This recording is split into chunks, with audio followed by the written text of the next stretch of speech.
Finished eating, if you could start moving in the direction.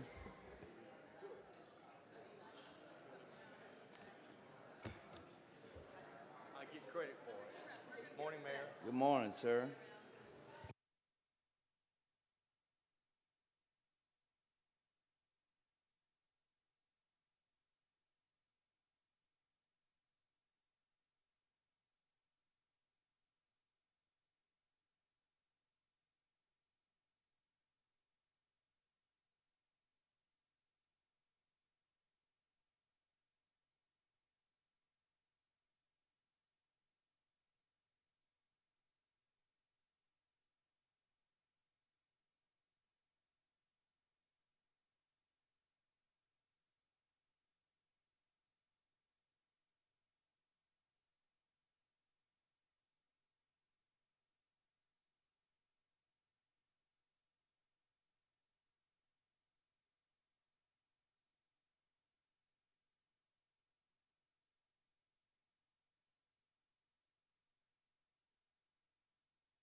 Mayors, we're going to get started as people trickle in.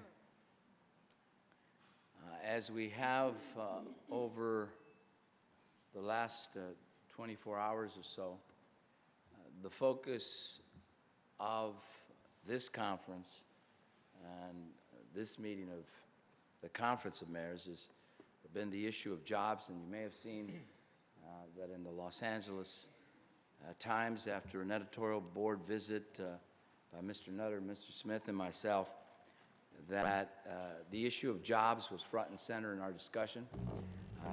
And unfortunately, it seems to be missing in the Beltway bubble. And we had an opportunity for our speakers to put a face yesterday at our press conference on who exactly are the people who are impacted by a nation teetering on the brink of default, and when we're not focused on job creation. And so today we're going to begin the morning with another discussion on job creation. Yesterday we had an opportunity to hear from an energy, independence, and job panel, great group of individuals. We heard from Michael Milken about where our economy and the nation are going, how it relates to what's going on across the world, the big pond, if you will,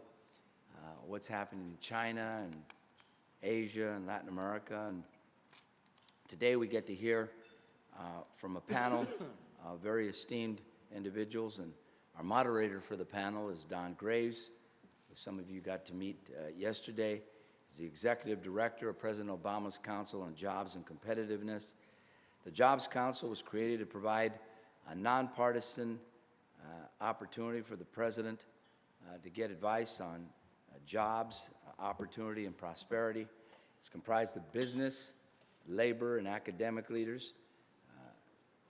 Don served as Deputy Assistant Secretary for Small Business and Community Development and Housing Policy at the U.S. Department of Treasury. He's also a former private practice lawyer and was Director of Public Policy for the Business Roundtable. Now, our first panelist is Dr. Laura DeAndrea Tyson. Dr. Tyson is currently the S.K. and Angela Chan Professor of Global Management at the Haas School of Business in the University of California at Berkeley, and I understand she was your teacher or professor at Go Bears. at least a cup. Point of Go order. Bears. Point of order. The mayor is out of order. ASU is in the house. She's also a senior advisor to McKinsey Global Institute. She serves on major corporate boards. Is a member of President Obama's Job Council. Dr. Tyson worked closely with the Conference of Mayors to create jobs during the Clinton administration, in which she led both the National Economic Council and the Council of Economic Advisors. Our next panelist is also a member of the President's Job Council, Monica Lozano. She was named Chief Executive Officer of Impromedia in May of 2010. Prior to this appointment, she served as Senior Vice President for Impromedia, overseeing the company's publishing group.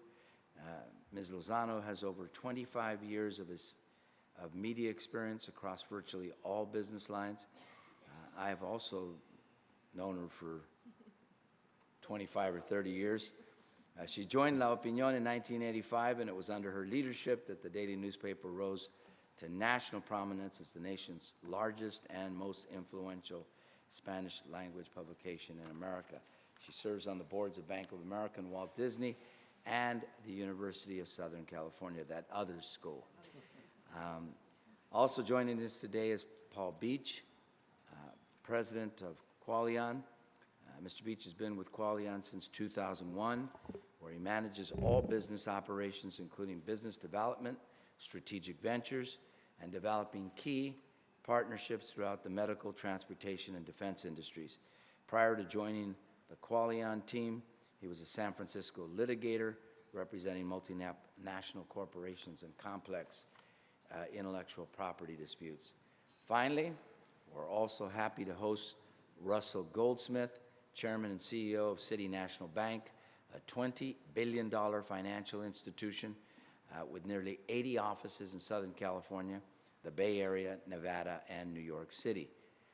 Mr. Goldsmith is also currently serving on his fourth year on the Federal Reserve Board's Federal Advisory Council, and he chairs the Los Angeles Coalition for Economy and Jobs, an organization that's a spinoff of a group of business leaders that I put together and now hold me accountable for what we're doing on job creation. And so with that, let me turn the program over to Don. Well, thank you so much, Mayor, and good morning, everyone. Okay, I know it's for those who were out a little bit late last night enjoying themselves, it's early, but we can do a little better than that. So good morning, everyone. Good morning. There we go. Okay, that's a little better. Thank you all very much for joining us, spending a little time with this panel on a set of issues that I think is critically important to our nation's future. The President, several months ago, created his Council on Jobs and Competitiveness really to provide direct feedback from folks all across the country, leaders in business, leaders in academia, leaders from the labor movement who best understood what was going on all across the country. I think you all know just as well what's been happening. The last several years, it's been very tough as we've tried to climb our way out of the recession, the deepest economic contraction we've seen since the Great Depression. People are still hurting. We've seen median family wealth drop by 60% in a lot of cases, particularly in our nation's cities. So that's why I think it's really important for us to have a dialogue with you to talk about the things that you all are seeing on a daily basis, the types of things that are impacting the folks who live and work in our communities, the people who don't work in our communities. And I make that point because there are too many Americans now who are out of work or who are underemployed. And that's really what the Jobs Council is all about, is finding ways that we can make incremental changes to increase the number of jobs, to get people back to work, to sustain us to get us back to a place where we are the uncontested global leader economically. I'm pleased to be joined by Laura Tyson and Monica Lozano, who are two of the members of the council. As the mayor said, we have a strong group of folks from across industry, across academia, and across the workforce, across the labor movement. And what we do is we look for specific ideas that we can provide direct feedback, direct guidance, recommendations to the president. Unlike a lot of other councils and committees that you may have heard about in D.C., this group has the ability to provide direct counsel to the president. There's no filter. You don't have to go through the special assistant to the senior advisor to the under assistant of the deputy secretary to get the feedback, which I think is important. The president knew that it was critical that he get the guidance from folks who are seeing it on a daily basis and have that unfiltered message. So the Jobs Council has set about trying to identify those things that we can do, the things that the government can do, things that government can do in partnership with the private sector, and things that the private sector can do on its own to try and get the country creating jobs again and growing. I think the important thing to mention is that there is no magic bullet. There is no single jobs plan that will get us out of the predicament that we've been in. It will take a lot of hard work. It's going to take a lot of small projects and ideas that we put together and we act upon to actually make a difference for the country and get folks employed and working in your communities.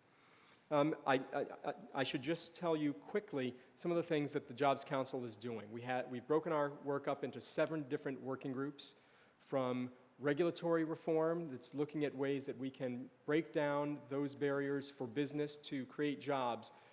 Smart regulation is the key. It's not trying to eliminate those regulatory protections for safety and soundness. It's looking at those things that are preventing businesses from being able to create jobs because of process. If a small business has to fill out 1,000 sheets of paper, whether it's at the federal, the state, or the local level, to begin to do their work, there's something wrong in this country. We're looking at tax issues.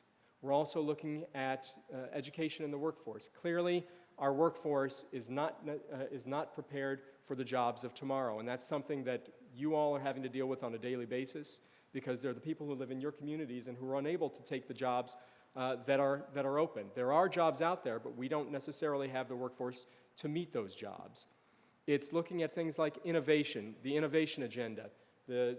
Just to give you a few examples of the things that we're looking at, Laura's going to talk a little bit about commercial retrofits and ways that we can employ people and retrofitting our facilities in our communities, in our cities.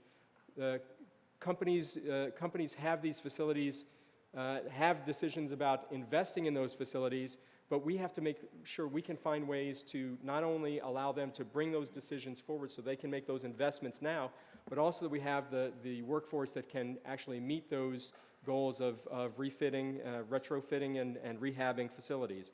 It's things like IPOs and getting small businesses to go public. We also have a working group that focuses on infrastructure. I know that that's something that's important to this group, and I'm sure that Russell will spend a little time talking about this. It's near and dear to the mayor's heart.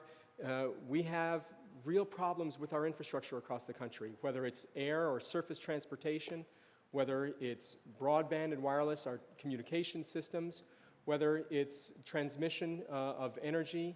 There are huge problems in our ability to make certain that our infrastructure is set to be the infrastructure of tomorrow. We're also looking at small business. Small business is the engine of our economy. You all know this better than anyone. If you don't have small businesses in your community that are being started, that are creating jobs, we're not going to succeed.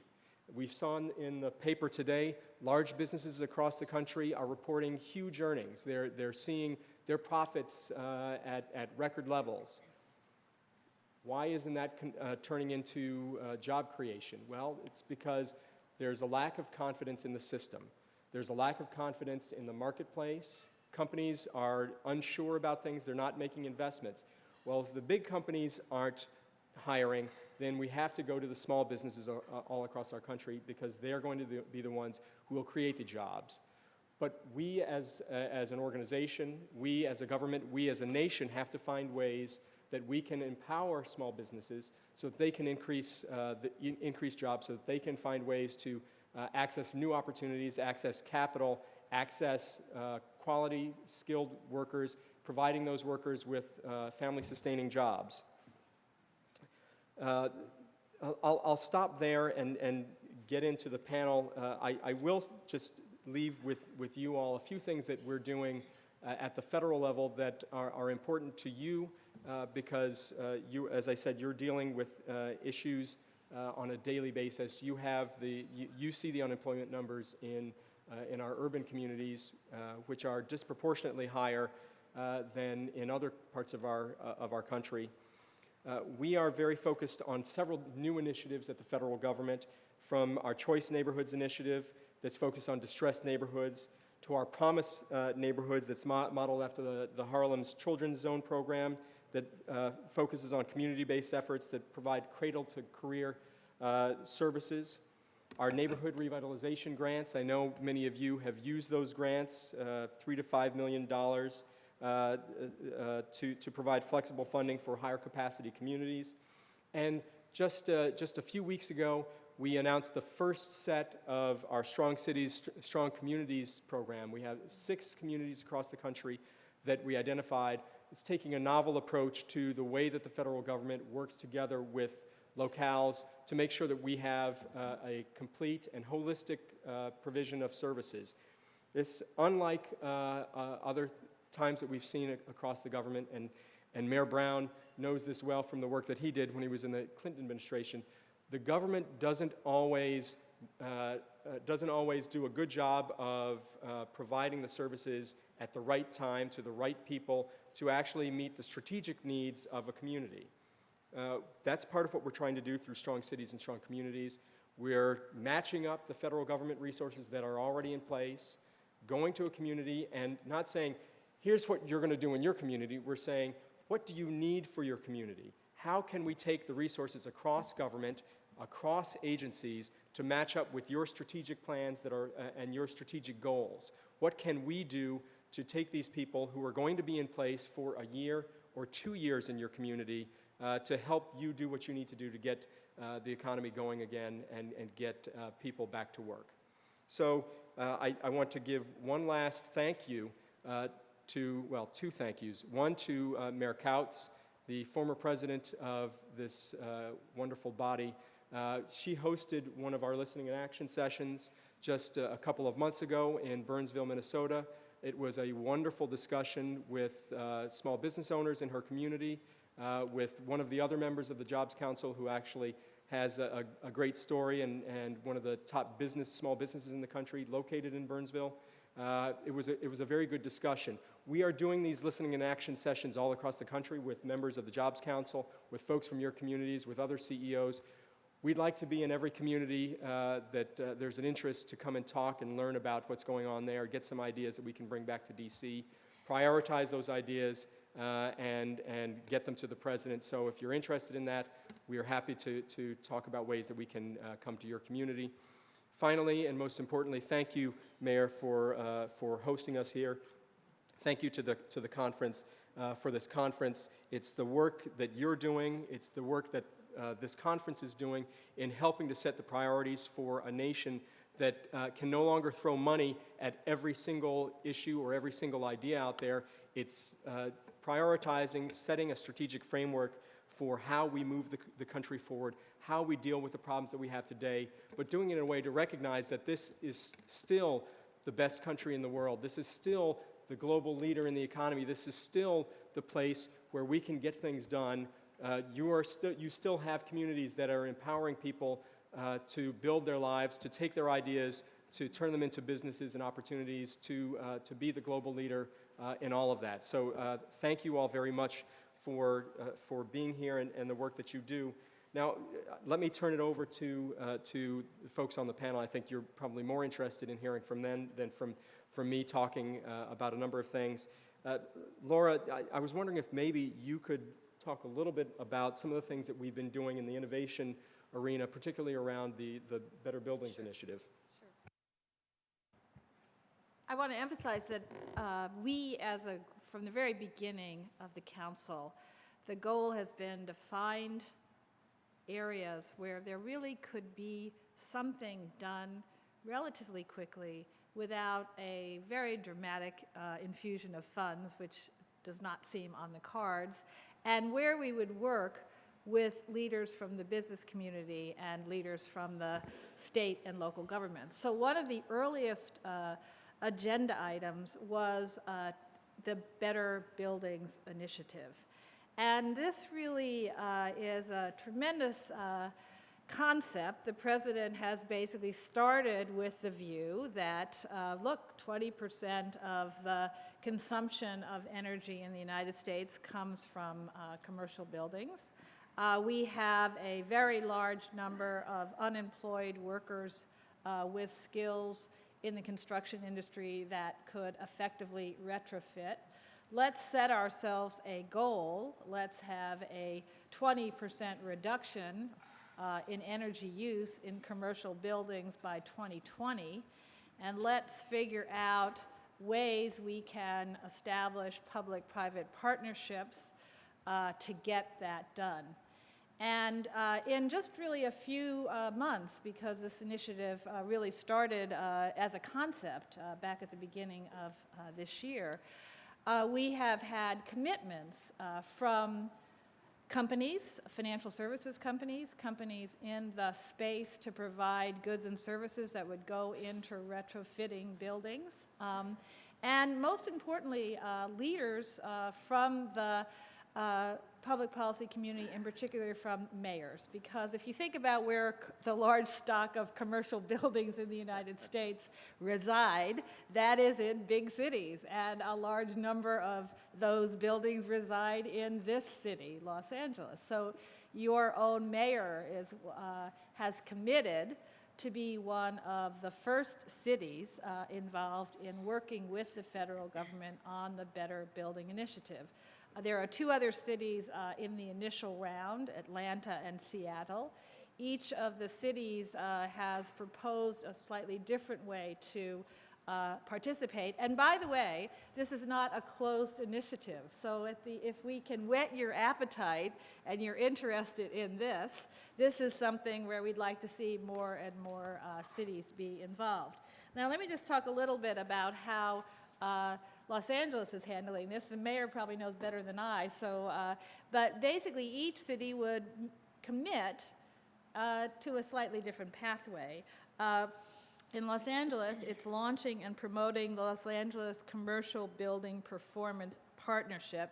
Note the importance of partnership here. This is throughout everything we're doing on the council. The idea is to work in partnership with the business community. As Don mentioned, this is heavily a business council, and we're looking for ways to leverage public funds with private funds to get things done. So in this case, the LA Commercial Building Performance Partnership would basically set a goal with owners of commercial property to reduce energy consumption 20% by 2020. That's the national goal that the president has set. And basically the mayor expects that this partnership will lead to maybe something on the order of 22 million square feet of commercial property to be involved. Now, what would the city provide here? The city would help provide audits. So basically, to get retrofitting done, you have to start with an audit of what it is that would make sense to do. What's the most cost-efficient way to reduce energy consumption by 20%? So an audit. There's also a need for innovative financing mechanisms. Now, as I mentioned, there are some large financial institutions that are going to be part of this partnership. So looking for ways to finance what may turn out to be a multi-year effort is very important. And the partnership here will be able to draw on funds from the Recovery Act, $7.5 million of funds in the Recovery Act, to help leverage with the private sector an estimate of $30 million of investment in retrofitting. So you can see all the parts here, using funds that are already available, that's the Recovery Act, using a national goal, reaching out to the commercial sector, partnering with building owners who are going to commit themselves to getting this done, and then partnering with financial services institutions to come up with innovative financing mechanisms. Atlanta and Seattle are going about this slightly differently. The point is, already we have commitments that amount to about 300 million square feet and a total investment of $500 billion. That's around the country. So this can end up being a very important initiative, and one that really would be open to any city thinking about how they might do it. Which buildings you might want to. Atlanta is doing a lot of its first commitment in terms of commercial buildings that the city owns, some of its landmark buildings. That's a different route from going directly to some of the private sector commercial buildings. So I think Better Buildings Initiative is a very important initiative.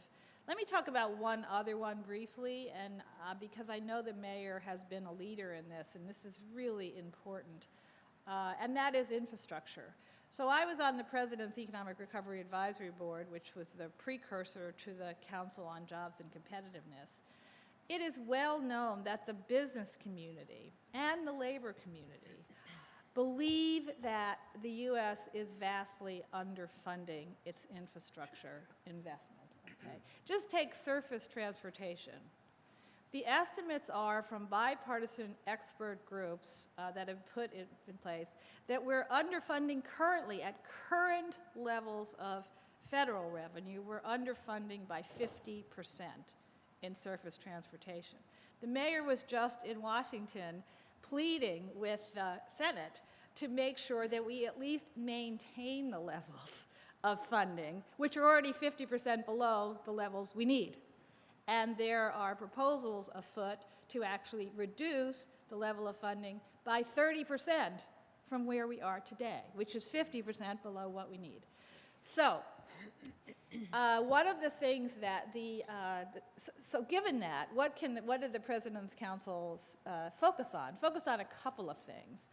Number one is the U.S. really doesn't use enough public-private partnership in infrastructure investment. If you compare the U.S. with any other advanced industrial country, they have figured out a way to fund a lot of their infrastructure partly through private money and private partnerships with the public sector. So this is a key thing that mayors need to focus on. They need to focus on what are the barriers, are there barriers to a partnership with the private sector? If so, what can we do to reduce those barriers? We also have a tremendous permitting problem in the United States. So a very good infrastructure idea, 2, 3 years. The president says frequently, I've heard him say more than once, where were all those shovel-ready projects? I thought there were these shovel-ready projects, if we're right. So this is really important. This is something we, as you, because you are there and you know what the permitting issues must be, to try to break through those. So we're focusing on permitting, we're focusing on public-private partnerships, we're focusing on something that the president frequently talks about, and again, this is an issue of congressional funding at the end of the day, and that is an infrastructure bank, a national infrastructure bank. Many of the countries that organize themselves well to partner with the private sector have infrastructure banks, and what that means is essentially the projects are evaluated on cost-benefit analysis. They're not caught up in political earmarking. The projects allow for fairly intricate, complex co-financing between maybe a small amount of government funding from the National Infrastructure Bank and a large amount from the private sector. So they're very effective at mobilizing public-private partnerships. So we're looking for a way to try to get an initial, relatively small by any standard of money being discussed in Washington right now, capital infusion to start a national infrastructure bank.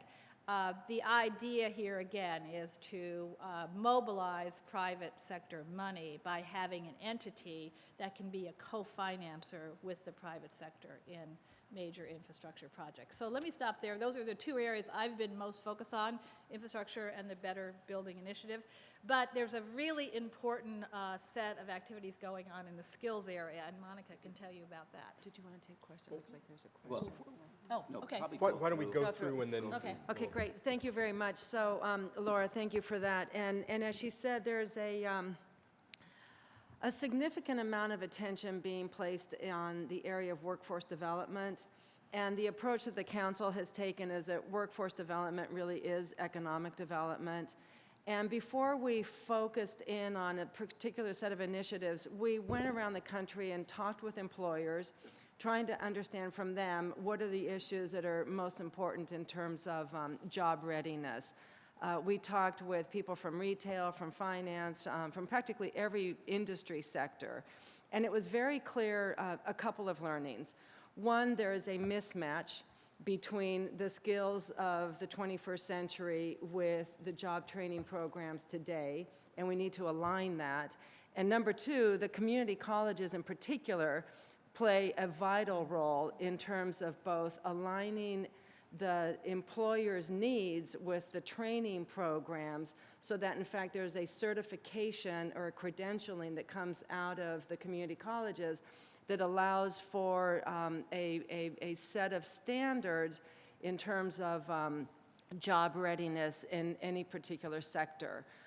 So this learning actually converted into a very important initiative that is underway today, and I know that Russ is going to talk about this later, which is we've got all these great ideas, but where do they live and how do you sustain them? And we actually created something called Skills for America's Future, SFAF, Skills for America's Future. It is financed by the private sector. It is housed, co-housed at the Aspen Institute. It has an executive director. And the idea here is that Skills for America's Future can actually convene the business sector and work with the community colleges to ensure that the curriculum matches the needs of the employers. It's a program that's now been underway for a number of months, and as everybody in this room knows, community colleges are vital. Yes, the UCs and the privates, but 44% of all of post-secondary credentials come through community colleges. 11 million people right now are enrolled across the country in community colleges. So this really is the training ground for our future employees. Skills for America's Future has 5 goals, pretty much already articulated them, but one is this matching of the labor force with the needs of the economy in the 21st century, making sure that our credentialing fits those needs so that people can both find and retain employment, identifying excellence in training programs so that businesses can effectively recruit and retain employers, fostering collaboration across sectors, and then making sure that our economy continues to be competitive. I wanted to just mention, because this is private sector led, in partnership, as Laura said, so important to what we're doing, in partnership with the public sector and the community colleges, we have gone out and solicited commitments from businesses. A number of very large businesses have already committed or are already working with the community colleges in their districts. Here in California, for example, PG&E, which is a utilities up in Northern California, they have a program called Power Pathways, to make sure that people are actually able to assume. And these are not just entry-level jobs. Many of these are high-skilled, high-tech jobs that require a sophisticated level of learning. We mentioned what we were doing in the area of manufacturing. One of our co-members, Darlene Miller, out of Minnesota, small business, very small business, but really able to articulate the need for advanced manufacturing and the needs of advanced manufacturing. So I just wanted to mention that in the area of advanced manufacturing, there is a commitment that was made recently and announced recently in the month of June that we would help to provide 500,000, across the country, 500,000 community college students with the necessary skills that are required by advanced manufacturers. And advanced manufacturers are not just the large automotive. There are very small companies that also need this type of training. The manufacturing sector, as you know, the sector that has led us out of this recession first, that's where we're seeing the greatest amount of job creation. So it's aligning, not just what are the skills that are required with the employers, but really focusing on the area where we see a real opportunity to accelerate job creation. I can talk to you more about the work that we're doing, being led by the National Association of Manufacturers and their nonprofit arm, but just to give you an example of the kind of work that we're doing there. And then because we're in Los Angeles and we have a forward-thinking mayor, I also wanted to highlight a program that he initiated and his office initiated here in the city of Los Angeles. And the interesting thing about this is that it's not that the office of the mayor is actually doing the work. He used the power of his office to convene automotive dealerships in the city of Los Angeles based on a conversation that took place when the auto show happened to be in LA late last year, November. And asking these manufacturers, what is the number one barrier or obstacle to revitalizing this sector? And it was precisely this thing of needing auto technicians that were trained to be able to work on sophisticated equipment. So the mayor's office convened the local auto dealers and came up with a program that is called the Auto Technician Internship Program. Their office did nothing but get everybody into a room. The community colleges with the auto dealers to say, what do you need? And now the curriculum that is coming out of the community colleges is precisely aligned with the needs of the auto dealers.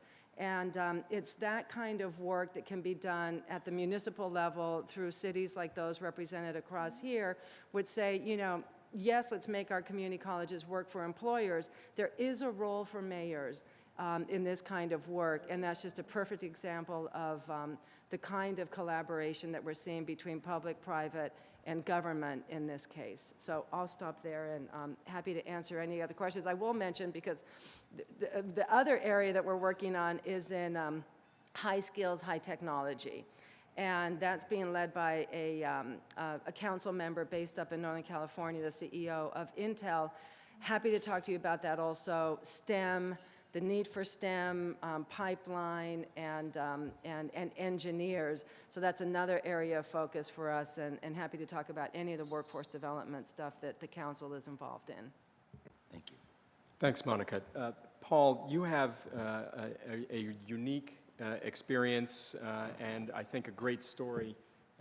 You are a job creator. You are not laying off folks. You are not closing down plants, but you are growing, and you've had a great working relationship with the mayor and the city. So if you could talk a little bit about that experience. Thank you very much, Don. Appreciate it. And Mayor, I really appreciate you inviting me to speak today. It's an honor, and it is true. The city has been a major partner for us in our growth. And to give you a little context, I guess I'm the proxy today for small business. When I joined the company, I started out as assistant general counsel in 2001, and we were about a 2,000 square foot little manufacturing facility up in Sylmar in LA. And we had a smokestack. We produce widgets. We make things that get produced and go out into industry. And since that time, we've grown to about 170 people. We've about 100,000 square feet of manufacturing, and we're adding more manufacturing space as we speak. In fact, we're just adding about $54 million of new capital infrastructure into our facility through the things we're talking about. It's sort of almost below the surface. It's not one of these high-profile programs, but we've been working with various government entities to bring funding into our facility to help our infrastructure build-out, because our company, we were not in a position to go out to the capital markets because we're a small business. Actually, we actually looked at a loan, one of these low-interest loans that we were going to go after for some funding, but the cost to us to just get the paper process to get the loan was about $130,000. And we had to fund that right out of the gate. And I said, forget it, we'll find the funding somewhere else. But we've grown the business. The revenues went from zero. We weren't even selling product in 2001, but now we're about a $36 million company. And we have a number of different platforms that we hope to, we have a little bit of a hockey stick, so hopefully we'll see that come to fruition with a number of initiatives and products that we hope to ramp out there.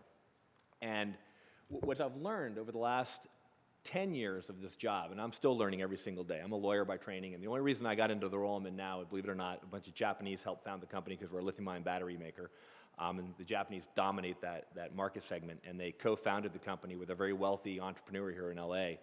As they looked at me and said, well, you speak English, so you go sell batteries. And I was like, okay, I don't really know if that's a qualification for chemistry experience, but I'm a philosophy major by background. But that apparently was what's fit the bill. What I have learned, though, and it's really actually comes from my relationship with the mayor's office, is government plays a significant role in our business, whether it's finding capital, finding revenues, finding partners.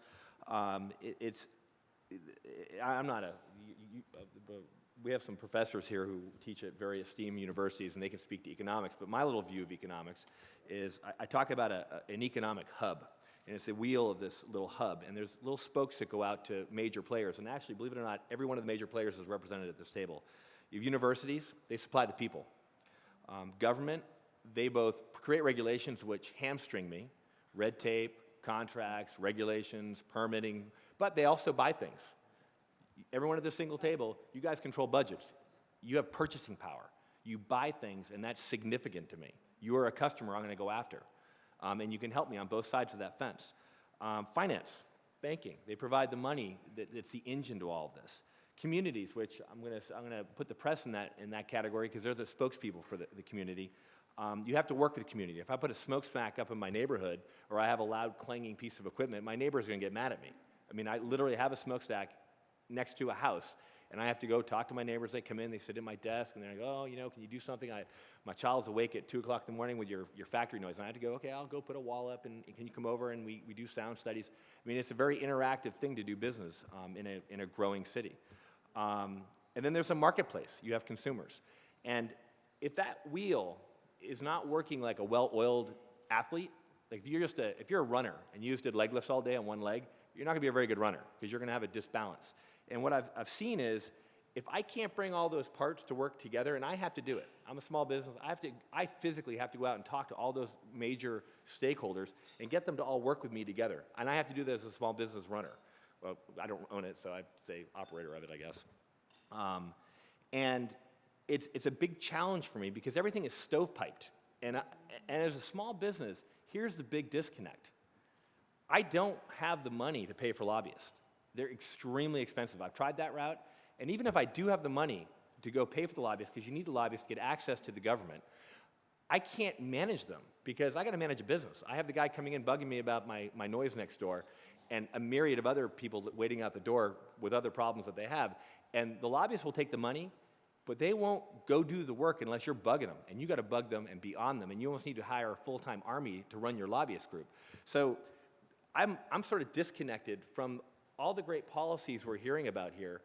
That's great, but how do you guys market to us what all these great policies and things are that you're trying to do to engender the small business? Because it's really challenging for me to go read the Wall Street Journal and the Economist and the New York Times and the LA Times and come to these conferences and figure out what the heck's going on and what the benefits are. And we have missed out on huge opportunities because I didn't see it coming. I didn't read the tea leaves correctly. In other places, we've been successful. And what I have found, the one kernel I'll take away is this is probably the most important group to small business. You guys are at the front end. You're in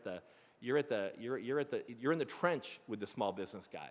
What I did is I kind of turned it on its head, and I tried to work DC. I was saying, oh, I need to go talk to my senator's office. I need to go talk to my representative's office. And they've been somewhat helpful.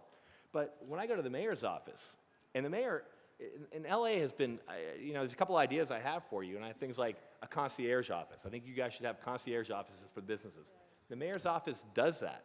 They have people I can go to that will actually literally pick up the phone, know my name, know my business, know what I do, and I'll say, hey, I have this problem, and is it possible the mayor might be able to reach out to Senator Feinstein? And boom, I will get a letter, I will get a phone call. And I'm not talking a month later. In fact, the mayor's actually sat down with me. I run a president, I run a small company, but I get the mayor of LA to sit down with me and talk to me about my problem, and I literally get eye contact and someone understanding what I'm saying. That's huge to me because the mayor knows me and will actually, when I have a problem, will react to that. It's a major benefit to have this concierge to business because you're elected by people, you're elected by the community, but the small business employs those people. And they won't have a job unless the small business, which is this inorganic entity, that doesn't really have any true representation, unless they have lobbyists, which again, I can't afford to do. So we're in this netherworld. So what the mayor has been able to do is break down those stovepipes. When the mayor of the second largest city in America calls up Senator Feinstein's office, he gets her attention. He gets Senator Boxer's attention. He can call the White House and get their attention. When little Paul Beach calls, it's kind of like, it's like, woo, ghost town. Like, where'd everyone go? And so this group here, if you're able to make those linkages to small business through a concierge office, or I was asked to talk about clustering, and I can get into my concept of how a clustering would work for how you guys can incubate small businesses with that purchasing power, with that regulatory power. You can, just a couple ideas that I've seen from my perspective through some sort of small environmental park or an incubator park that helps small businesses grow.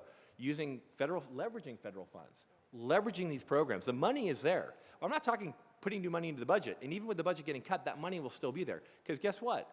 The governments buy stuff, and you use that purchasing power to leverage into small business, and it's getting rid of those stovepipes that crushes small business, and it starts at the mayor's office, because I don't care if you're even and I think the breaking point here is 30,000 people and up for this particular group for mayors. A 30,000 person city can get the attention of your senator and your White House, and then you make the connection between the money. It is really just providing that vehicle and that communication, which is huge for what we do.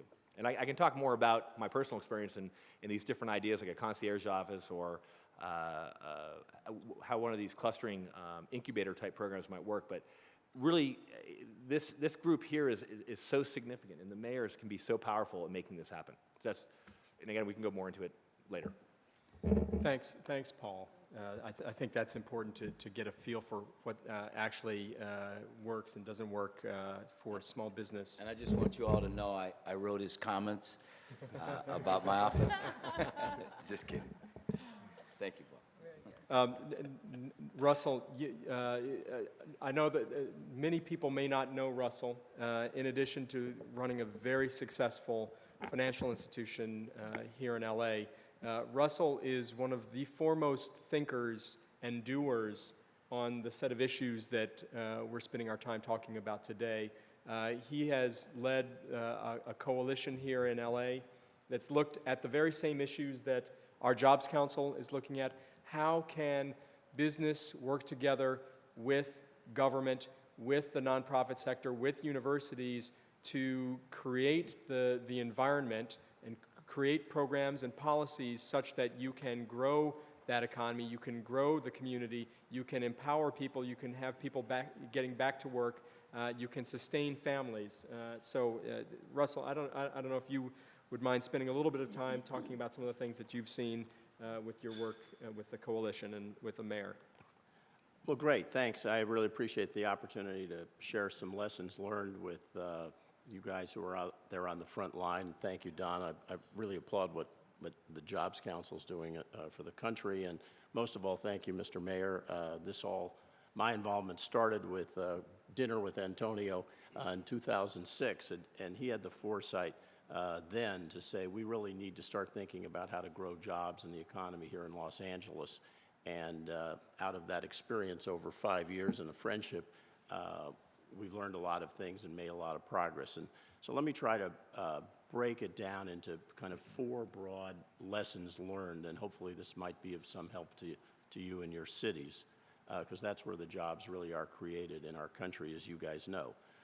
The first is a real commitment to growing the economy and jobs. Now that just sounds like words, but I think in cities there has to be a recognition, as well as at the state and federal level, that you need more than words to grow jobs. This has to be a top priority, like public safety, like education. It has to be a prism through which every regulation, every law, every act or inaction by the government is vetted. Is this growing jobs and growing the economy?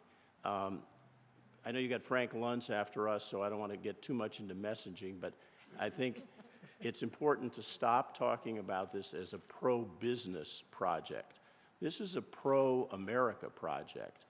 This is for everyone. You guys are all struggling with, where do I get tax revenue to pay for police and parks and fires and schools? You need to grow the economic pie of your city in order to pay for the kind of services that we need in our country. So getting people to understand that growing jobs, making government a proactive facilitator and helper, as with some of the ideas that have already been discussed, is a huge difference. I've talked to a lot of political leaders, and unlike Mayor Villaraigosa, a number of them just don't get that government can impede job formation or government can help job formation.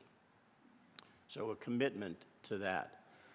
Second, develop specific ideas so you get beyond the rhetoric to a real blueprint for your community. And that's where the mayor and I started.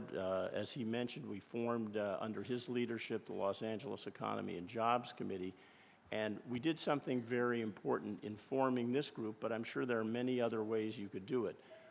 The mayor and I put together about 25 people here in Los Angeles, but it wasn't just business. It was some business leaders, but it was labor leaders, it was nonprofit organizations, the United Way's leader, and also leaders of some of our important universities. So you need a broad-based group. You want to come up with ideas. We came up with 100 specific ideas, and we can share them with you if you want as examples. Some are big, some are small, some are innovative, and they don't have to require spending money. Our 100 ideas really did not call for more taxes or more spending. We talked, as Laura mentioned, public-private partnerships. We talked about identifying the strengths that are in your community and building on those. Los Angeles, as an example, is blessed with remarkable economic engines.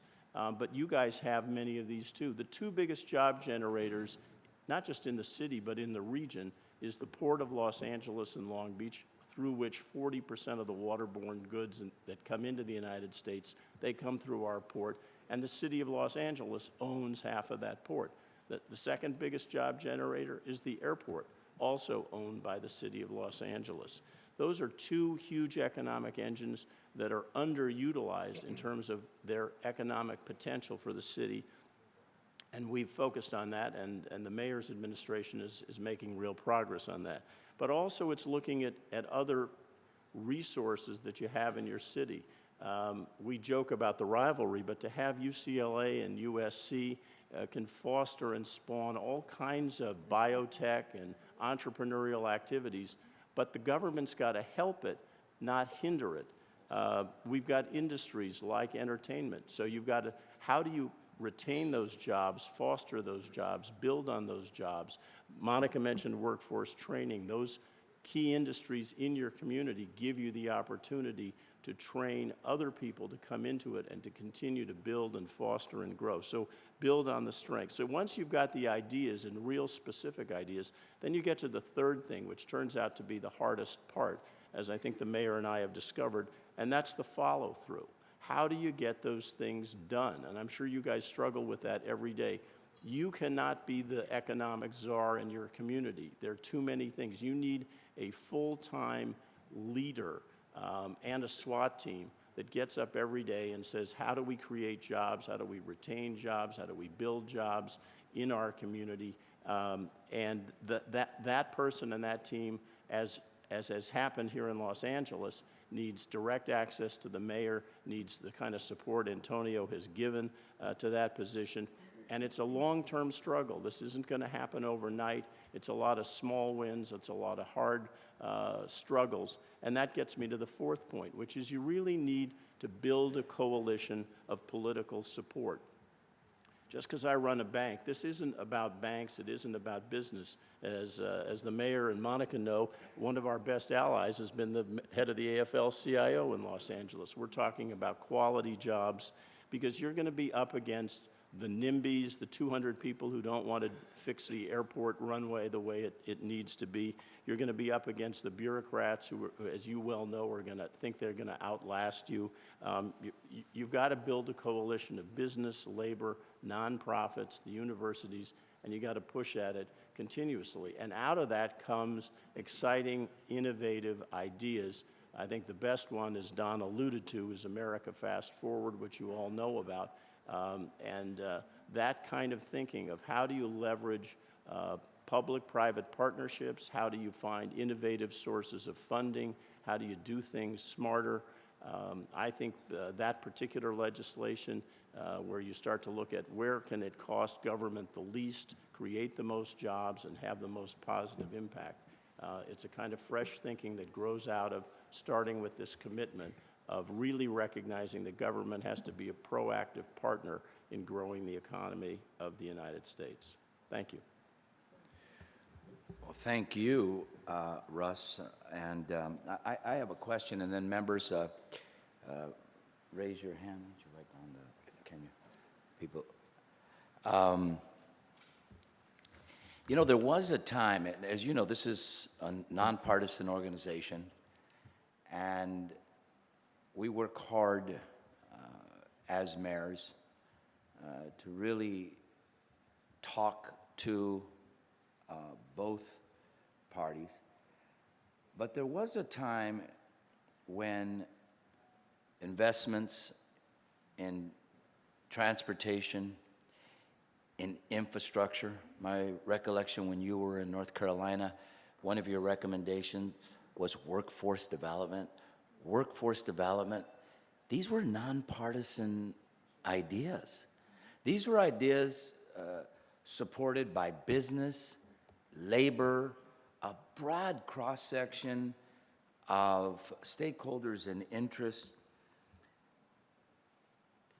How do we, share with me your ideas, what business can do, what we can do to broaden the coalition around these ideas and around support for these ideas, and getting these ideas back on the front and center on the policy burner, because they seem to be taking a back seat right now. So maybe Laura, you sit on the committee. I mean, we have got to broaden this debate. I mean, I'll be honest. America Fast Forward, we'd all rather have a grant, and we should. The federal government should be making a much larger investment in transportation, in ports, in airports, in the electric grid. But in the world of deficits and debt, we at least ought to leverage, bond programs and loan programs that incentivize us to put up our own money in this world where they're so reluctant to do that. So can you share with us some ideas that we can do to broaden the coalition around these ideas that used to be nonpartisan?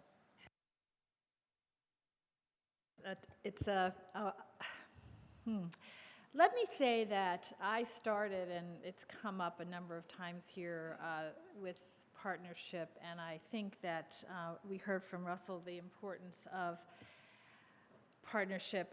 I think the debate, the discussion in Washington, the business community really must convince the political leaders in Washington that this is in their interest.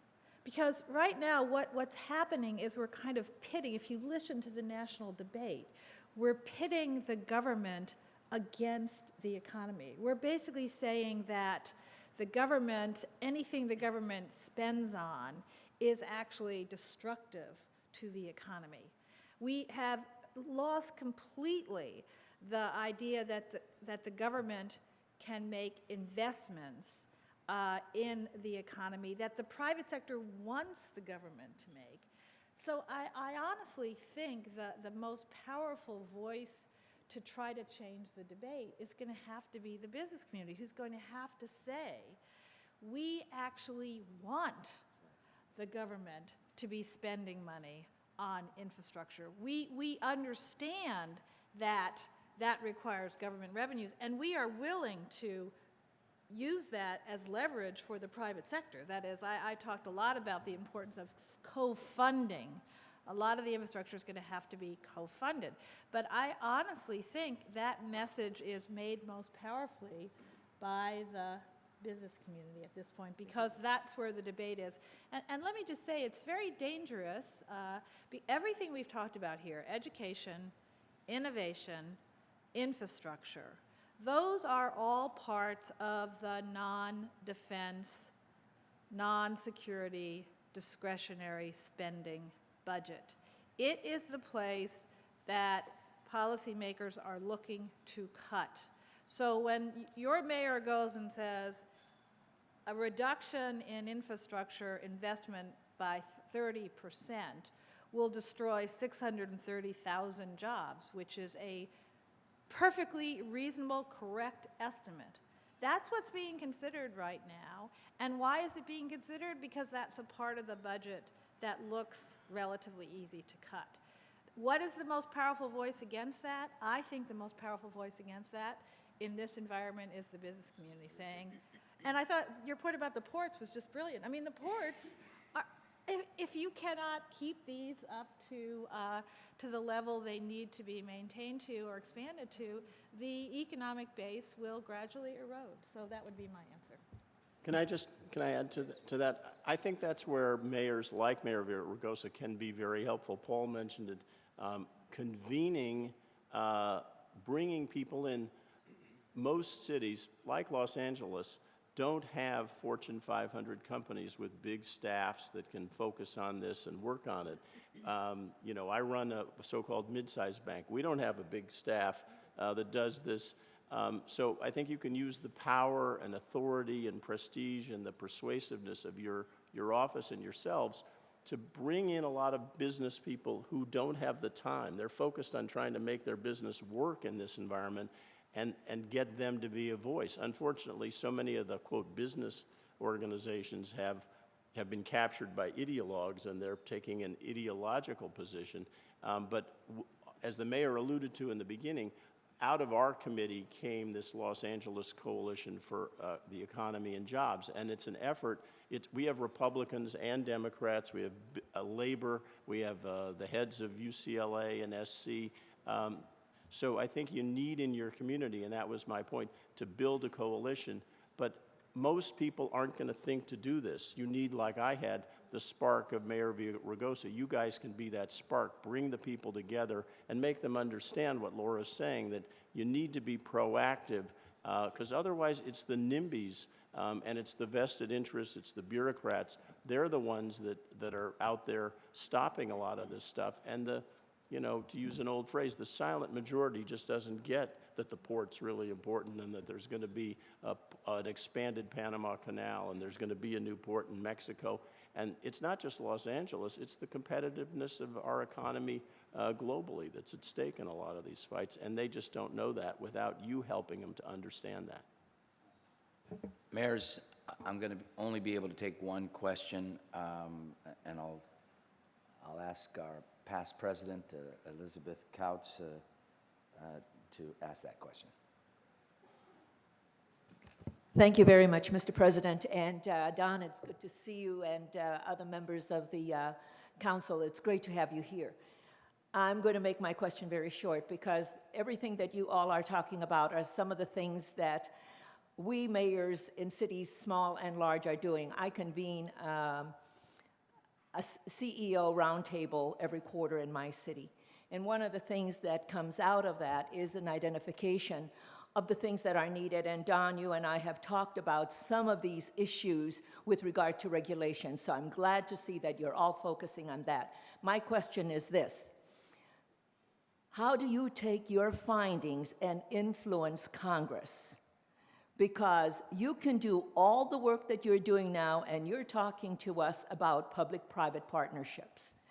Some of those dollars you talked about are already in the pipeline from ARA.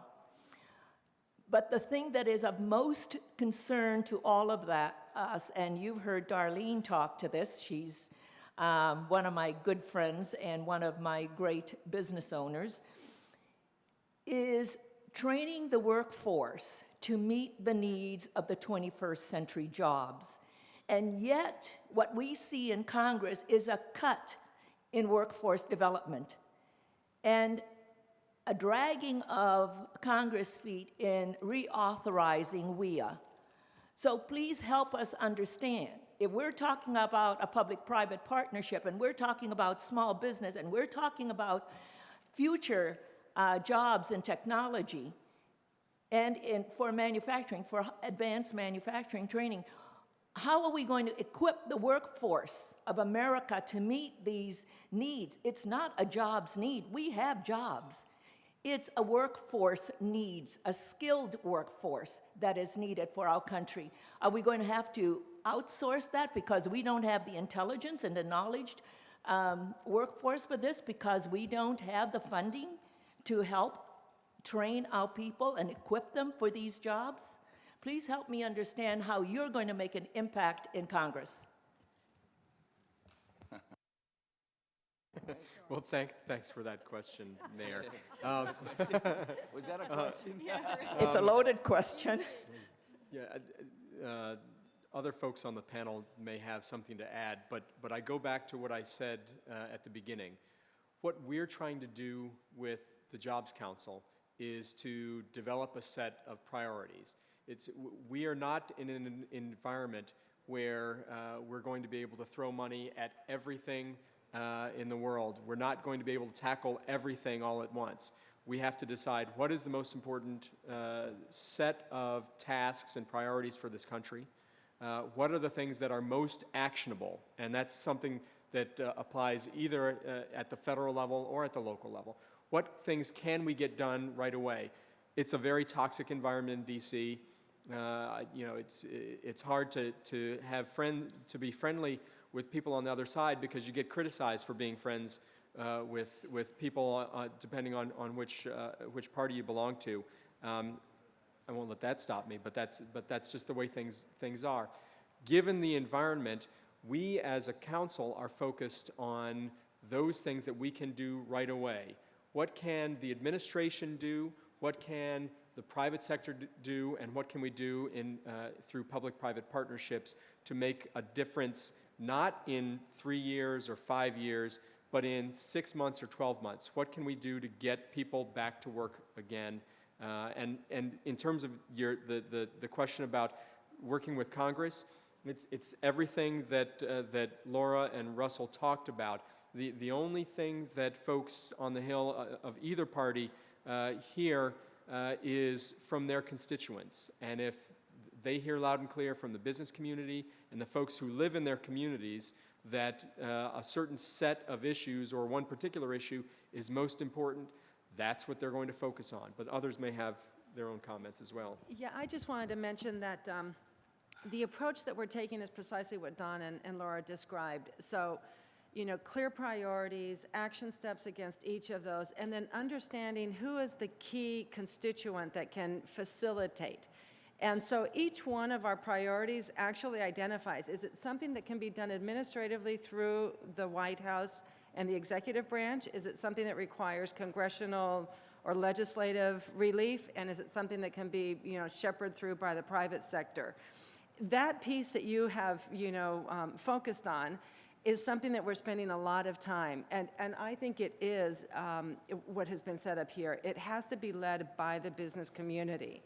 And then what are the key messages that will allow for us to break through that kind of impasse that you're talking about and the defunding of some of these important programs? But there is very clear alignment that this all has to happen through different avenues, and trying to be very clear and very thoughtful about what are the best ways to get that done.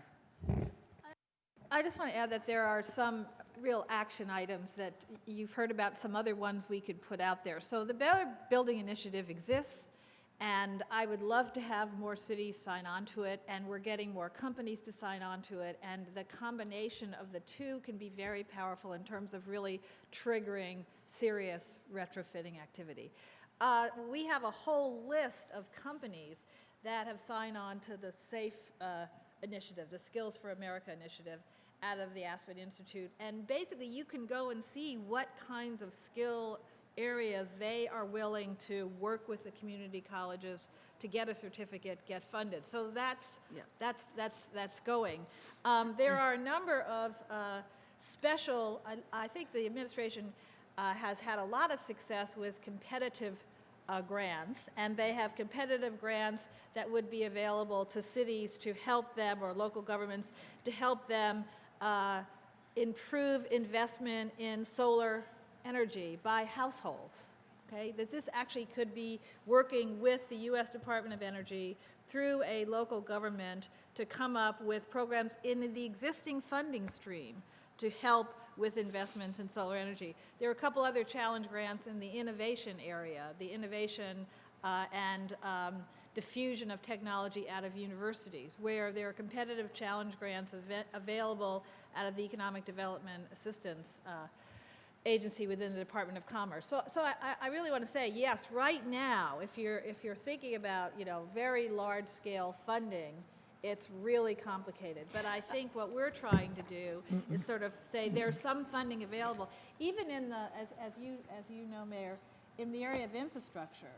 We have authority in TIFIA that is unused. We have authority in public activity bonds unused. We have some authorities that are already funded that have not yet been fully used. And that takes projects, that takes the business community. One of the things we're thinking of doing at an infrastructure summit is mobilizing the business community, say, look, there are all these private activity bonds out there for projects. Come to us with projects. Work with your mayor and come to us with projects. Thank you.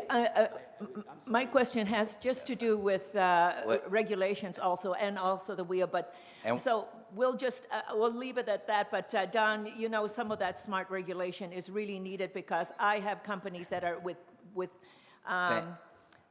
that are ready to go to market. Thank you, and I'm going to take one last question, Frank Miyashima.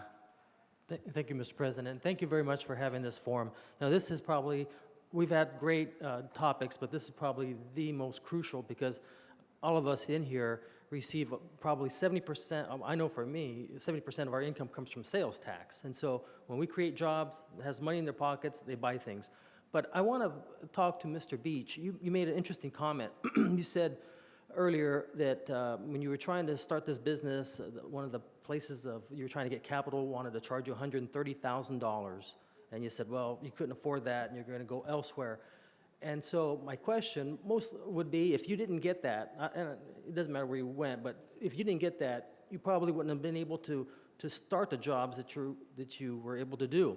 And I guess what I was trying to ask or point out to Mr. Graves is, you have the ear of the president, and although this is no magic bullet, access to capital is huge. You know, I have, in my city, I have 100,000 residents, and we have major banks, Wells Fargo, Bank of America, U.S. Bank, but we also have about 10 community banks that they don't, the federal regulators are constantly on them, and they can't, banks want to lend money, but they're afraid to because these regulators are in their offices every week. You know, no longer is a second mortgage available, and so if you can just take that back to tell just get the bank regulators off these small community banks.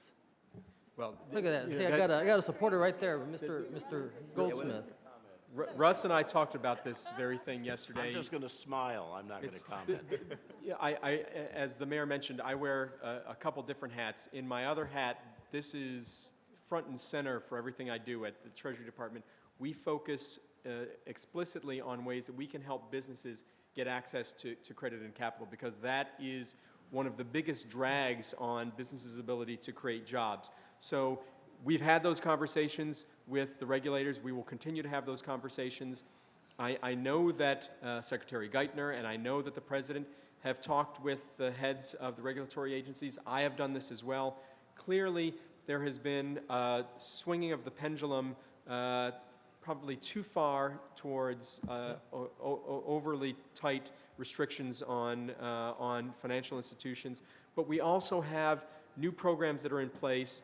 As part of the Small Business Jobs Act, the President signed into law last September. We increased a number of the SBA loan programs, raised the ceilings, extended those programs. At Treasury, we have the $30 billion Small Business Lending Fund that's providing investment directly to community banks all across the country. We've begun getting those dollars out the door. In fact, $330 million of investments in community banks just last week all across the country. We also have the State Small Business Credit Initiative. This is something that you all should know about if you haven't heard about it before. It's a program that will, at a minimum, provide $15 billion worth of lending all across the country, run through innovative state and local programs. Those dollars are already out the door. California received its money along with North Carolina at the very beginning of the program a few months ago. Other states are beginning to receive their money. The final thing that you should know about, if you don't know already, are community development financial institutions. These are the financial institutions that provide the lion's share of financing to those small businesses, those communities that have the least access to credit and capital. CDFIs all across the country are receiving funds. In fact, we provided the largest amount of funding in the CDFI fund's history just this past week.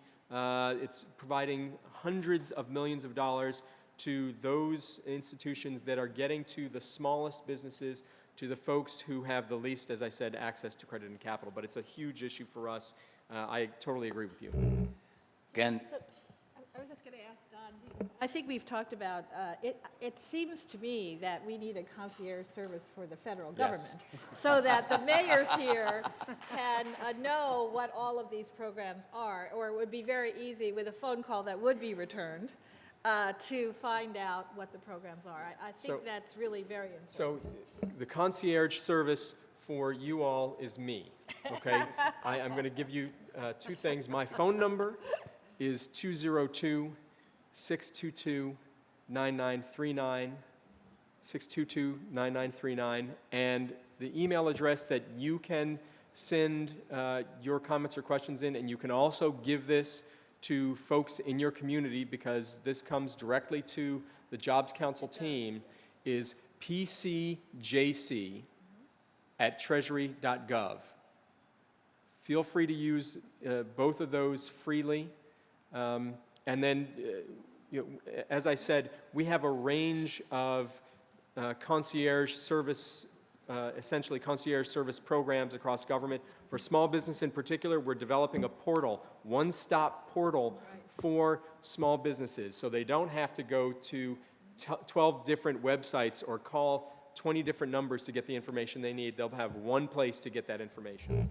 That's great. It's also great to see what a panel like this, with the expertise and the acumen that this esteemed panel has, can do to stimulate and wake up people early in the morning. So I want to thank you for your commentary and for coming to this conference. Thank you so much.